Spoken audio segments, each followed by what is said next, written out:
working on removing the power steering pump. On this AC mount bracket and behind the power steering pump there are two fasteners. There's one up top and there's one below this little bracket. And the bottom bracket I was able to get on with a 6-inch extension by coming in from underneath all this wiring right there. There's 3 fasteners in the front, 1, 2, 3. On this power steering pump, there's a little wire retainer right down in there.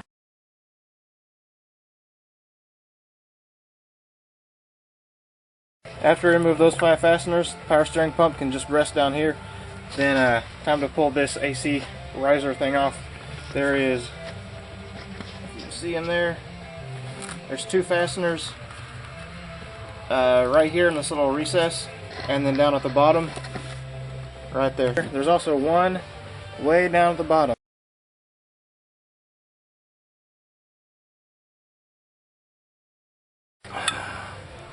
That's a long one. And we got 2 14mm nuts down in this recess.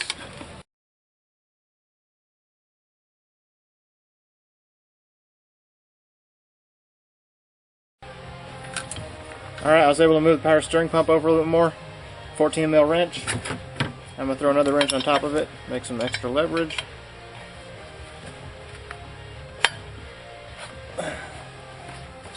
She's loose.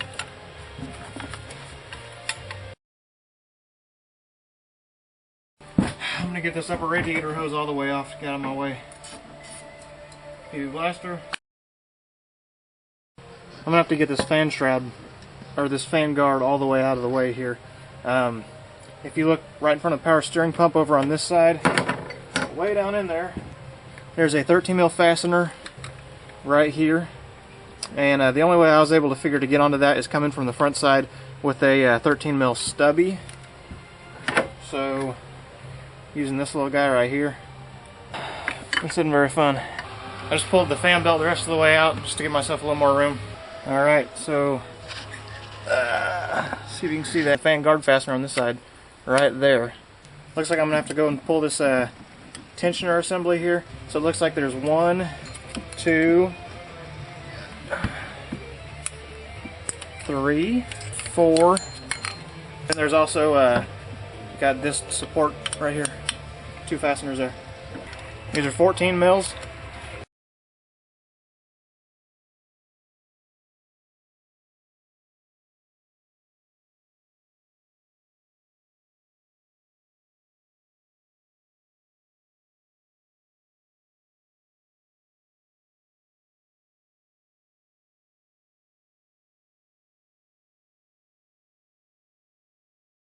Down here in the passenger wheel well, that tensioner assembly, which is right here, there's this one little mount bolt that's kind of keeping it from coming off. So there's also this mounting tab right here that needs to come off. 13mm. I'm going to leave this pulled out right here. I'm not going to take it all the way off, so I don't have to mess with taking that this fan guard off. So I'm going to pull this this crossover tube for the coolant lines. I'm going to pull this oil filler tube off of here. It's a 12mm. This oil filler spout that I just removed from here, that is open to the crankcase. So I don't want anything falling down in my motor. So I'm going to take a rag, some brake parts cleaner, and very carefully wiping away from the lip of that thing, clean that thing up so I can get some tape to stick to it, and I'll stick some tape in there so nothing will fall down into my motor. Alright, time to try and pull this coolant transfer casting over.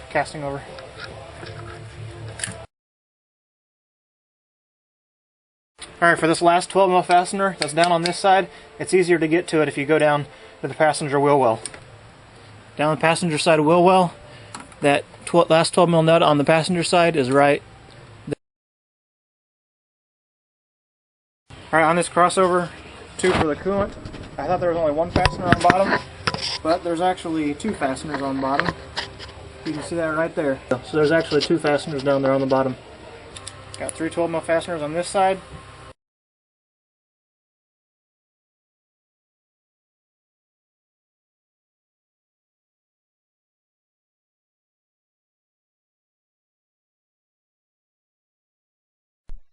There's also a 4th fastener on the driver's side.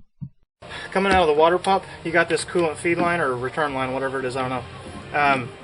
This thing, these 2 12mm fasteners, they are on tight. So if you look right down here, there's another little coolant line that I didn't see.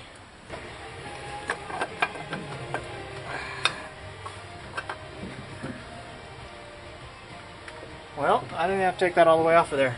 I think that CP3 will be able to come out now after I get these fuel lines out of the way. Alright, I think that one will be out of the way. Still got this one though. Oh, it's still threaded on up there. Remove this last fuel line here. These fuel lines I didn't even remove, I just pulled them back out of the way. Here I made a mistake. I tried to pull the CP3 by removing the 3 fasteners from the backside. This is the wrong way to do that, as you can't pull that gear through the front plate. You'll see that front plate here in just a second.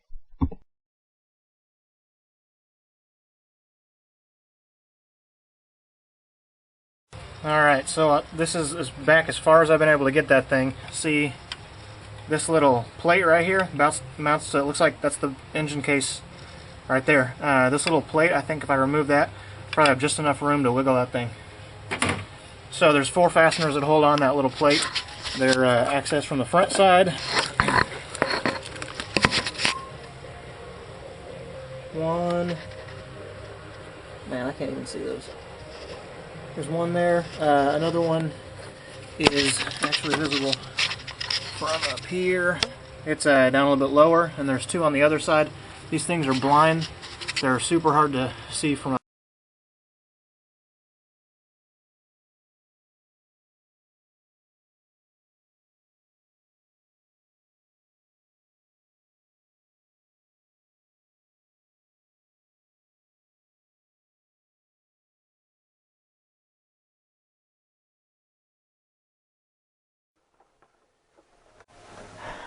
So this coolant line right here has a tab that's in the way of pulling this fastener right here. So break this 12mm loose right here. There you go. Long fastener. Right. Stick that back there so I don't lose it. Will that move? It will not. Because there's a fastener in the front side of that too. And now we're down there on that fastener. Break that son of a gun loose.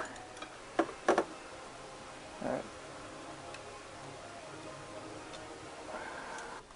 I have to remove this coolant line completely. This one right here.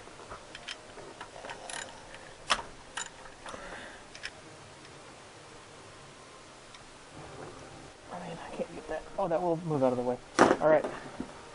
So I don't have to remove it completely.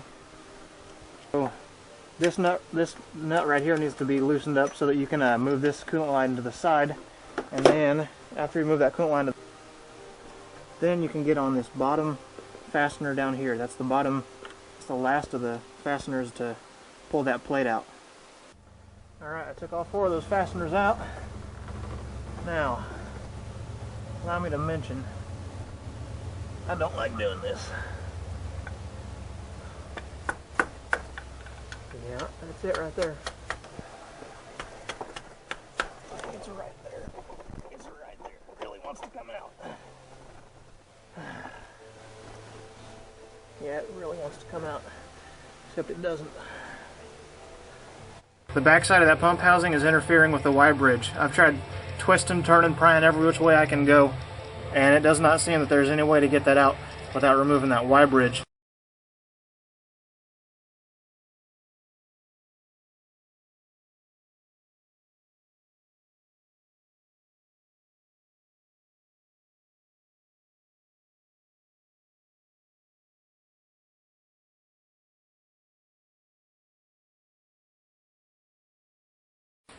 So this Y-bridge guy right here, these front fasteners and the top one there is real easy to get out. Problem is the back one, this one right here, and the 2 bottom ones.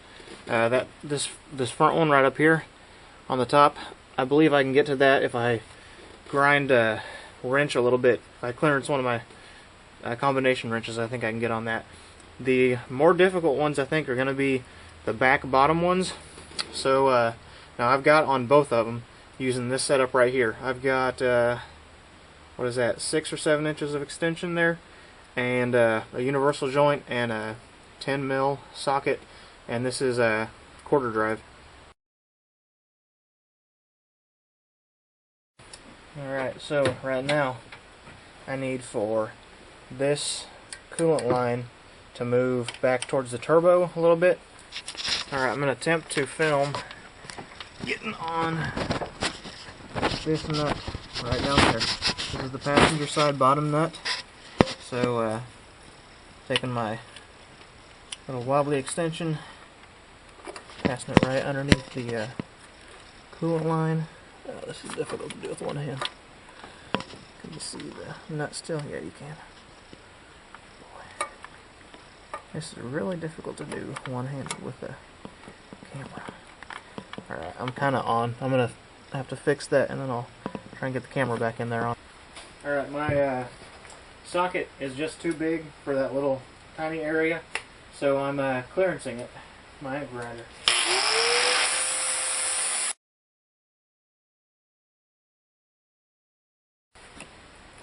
Alright, so you can see that. So I trimmed the backside down, I gave it a nice little curve, and then I also shortened it. Oh, there we go. I brought the top edge down here a little ways. So I'll see if I can't get on that thing now. Alright, so the image is a little blurry, but I'll show you what I'm using here first. So I'm using that shorty socket that I just made, and about 7 inches of extension, no wobble. Do with the... There we go. Oh, you can't even see that. Dadgummit. But anyway, that thing is on there perfect, solid. That's going to work great. Alright, once again, I'm having to clearance another tool. Kind of like this job.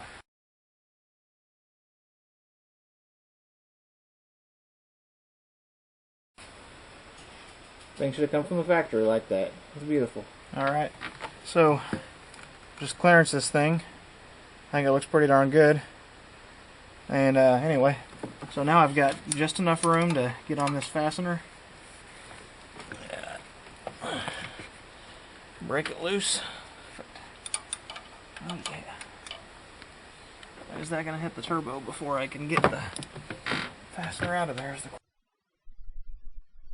At this point I realize that I cannot get that fastener out without loosening the turbo so I can rock it back a little bit. So I'm going to try and loosen this turbo, and I'm going to start with, there's 4 fasteners up top here. Oh, those are 10 mils.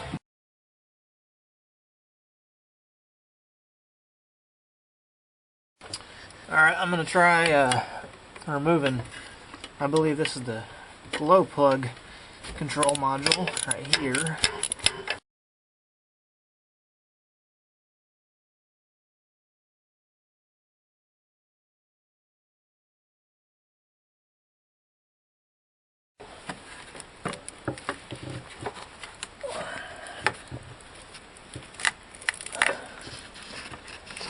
Alright, move that over to the side.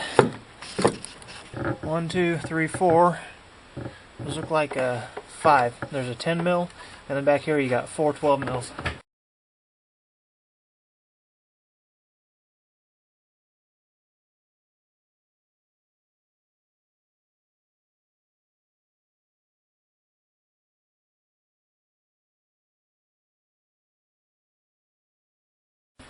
I'm going to move that little standoff that the wrench is on right now. That's a 12 mil. It's kind of tricky to get on there. You just kind of have to push the turbo heat shield down out of the way. So once you get that clamp loose, you can just slide it over out of the way of the turbo heat shield. Alright, back down on the passenger side wheel well. Follow that exhaust manifold down all the way to the back. And the oil dipstick mount right there. It's held on by those 2 fasteners you're looking at. I'm going to go ahead and pull that because I'm going to go ahead and take the EGR system off. Pull this first 13 mil.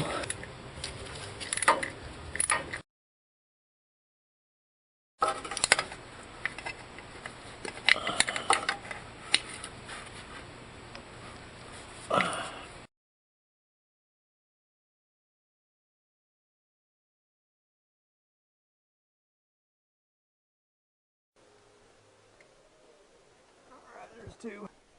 Alright, I'm just sliding up on that oil tube. Having that loose will probably help though. I gotta pull this heat shield off here. Alright, heat shield fastener number 1. Other way. That one came out easily. Alright. On that heat shield fastener number 3, once you get it broke loose, if you'll slide the dipstick up, you can reach up in there underneath the dipstick and just thread it out with your fingers. So that fastener right there, that's the up pipe connection to the EGR, and I'm going to get on that with right here from the back side with a 12 mil ratchet. Here's my secret weapon for breaking that fastener loose. Got a about a 20-inch cheater bar. Yeah. So I just broke that top EGR back bolt loose. I didn't get it on camera because it happened a lot quicker and easier than I thought. So what I did was I got the socket on there with that turbo heat shield moved, and with that that little clamp slid over out of the way, I had room to get the socket on this way. That's a 12 mil shallow well, and then I made a little mini cheater bar. That's a 1/2 inch drive, like 4-inch extension, and then a 3/4 inch socket, and it's pretty easy. I should also mention I soaked these bolts in a PB Blaster a few days ago, so they've been soaking in penetrating oil for a couple days, which I highly recommend. Remove this coolant line from the EGR.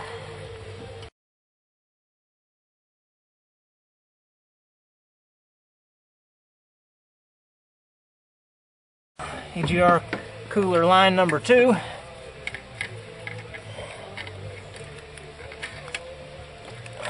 Alright, one more fastener on the left side and one more on the right side, and this daggum EGR will be off here.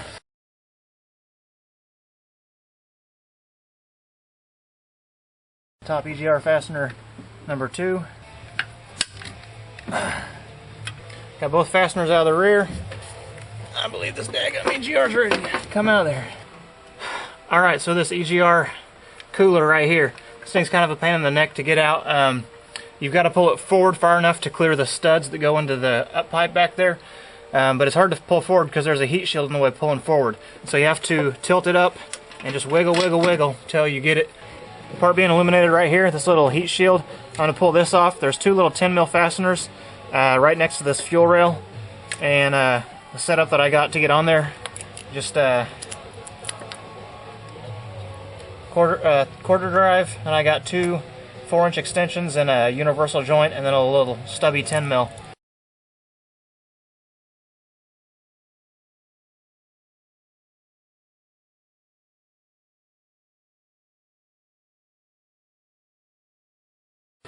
Trying to create room to get this heat shield off this turbo. I pulled this banjo bolt out of the top oil line here on the. Alright, this turbo heat shield, after I broke this oil line loose, I was able to pull it forward, rotate it to the left, and pretty sure it's about to come out of there. So I'm pulling the up pipe on the passenger side. I went ahead and broke the down pipe clamp loose. I'm going to remove that because I'm going to do the EGR delete the right way and weld the up pipe shut. Kind of the right way. The redneck right way.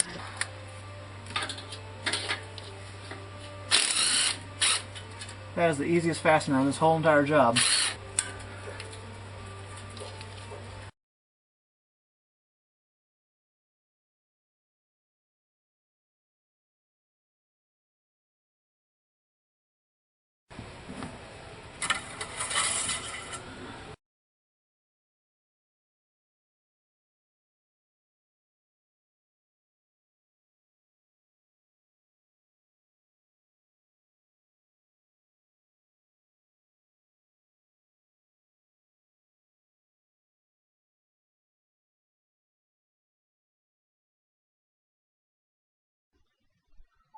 Here I grabbed the top of the heat shield with a pair of vice grips, and then I wrapped a rope around those, and I'm pulling up on the vice grips with a ratchet strap. I've got some tension created on the top side of that, pulling this heat shield up. I'm going to work with my pry bar in here in between the exhaust pipe and the heat shield, and I think I see where it's hanging up, so I'm going to pry on that point. Yeah, it seems to be working.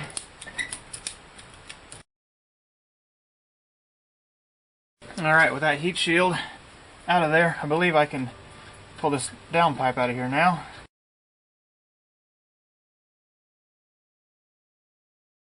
Once you get that downpipe out of there, there's a pretty impressive amount of room back up in here. Right now I've got a shallow well 12 millimeter wrench on the top uppipe fastener. Now you can't really see the fasteners from here. You can see them from the top side, but I just ran my hand along this uppipe and I traced it until I could feel the top flange where it bolts on there, and you can feel the fasteners real easy, so you just got to do it in the blind, just do it by feel.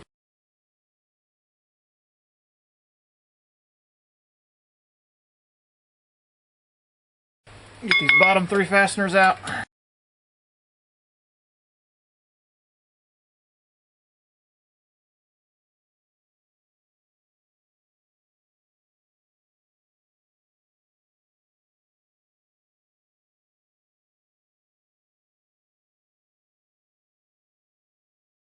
It's finally time to break loose this turbo and get it loosened up so I can wiggle it back. There's 3 fasteners that hold the turbo pedestal. At the bottom, fastener number 1 is right there.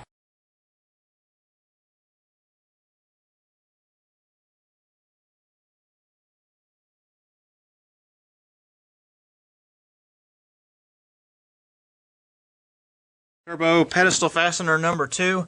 This thing is tricky to get to. Down here on the driver's side of the turbo, right behind Mr. Garrett. She's right there, that only fastener you can see down there. Looking down from this passenger side, that's where fastener number 1 is, that big one right there. Fastener number 2, you can see from right here, and you can see how the socket just doesn't quite want to fit on there.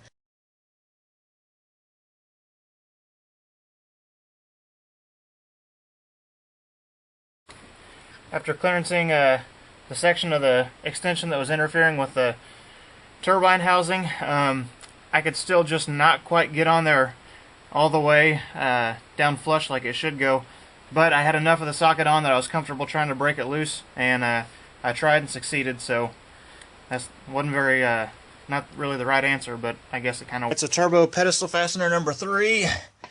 Go over here on the driver's side. There's fastener number 2. We're going to pass by that, look all the way over the back of the turbo, and right down there, right behind the that is the intake tube. Good news, turbo pedestal fastener number 3. You can get to it straight on without having to angle your socket or any kind of junk like that.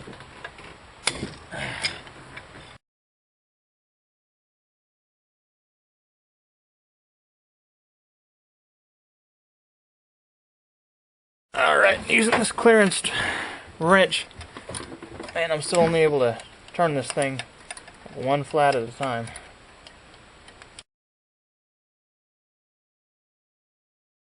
Alright, so with those 3 pedestal fasteners loosened up pretty good, and I cranked this ratchet strap just as tight as I was willing to go. I really am not comfortable.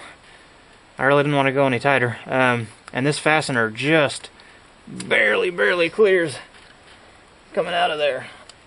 Man, that is a super tight fit. So the old Y-bridge is not coming out right now.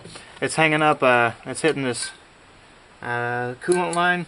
It's also, I left those 2 bottom fasteners on. They're studs with nuts on them. I just unthreaded the nuts and left them on. But I'm going to have to pull them all the way off. Now, since I've got this turbo tilted back, I can get straight on those nuts. So I know I can get those fasteners started again. This coolant line's in the way. I'm going to pry it back. I'm going to lock this wrench right on this little stud right here. And now I'm going to try and muscle this thing out of there.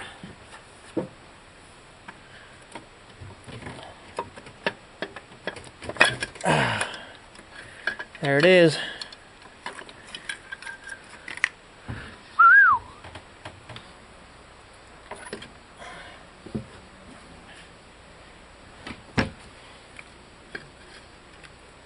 Alright.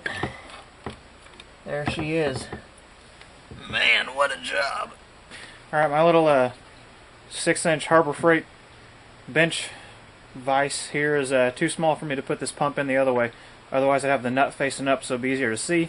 But it's a 27mm nut. I got it on a half drive here, clamped in between two pieces of wood. And to get this loose, I'm gonna pop it hard. I'm gonna try to break it loose like an impact would, rather than apply a slow, even torque. Got it. Get that 27mm nut off of there. And to pull this gear off, I got a cheap Harbor Freight gear puller.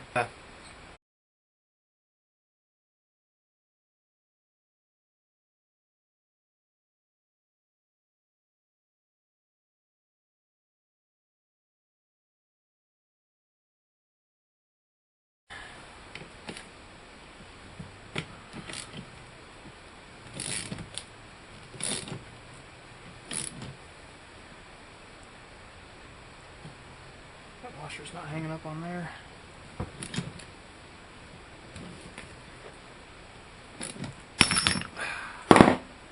Got it.